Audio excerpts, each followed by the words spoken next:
Correct గా నిన్న 3 రోజుల కింద నిన్న మొన్న ఇంత రాయి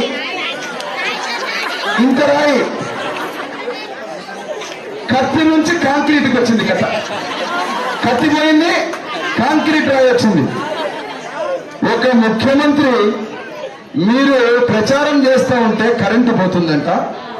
ఆ కరెంటు పోతే అంతమంది భద్రత ఉండి అంతమంది ఈరోజు మిమ్మల్ని రక్షించడానికి ఉంటే ఎక్కడి నుంచో గురు చూసి అర్జునులా కొట్టాడు ఆయన. ఎవరో అంత దూరం నుంచి తగిలితే ఆయనకు తగిలిందంట.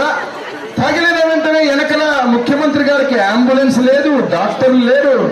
ఆ ఖర్చీపు తీసుకొని రక్తం ఒత్తి రాకపోయినా ఒత్తి ఆ రక్తాన్ని చూపించి ఈరోజు 5 సంవత్సరాలు మన రక్తాన్ని పీడించిన నొప్పి తెలియదు.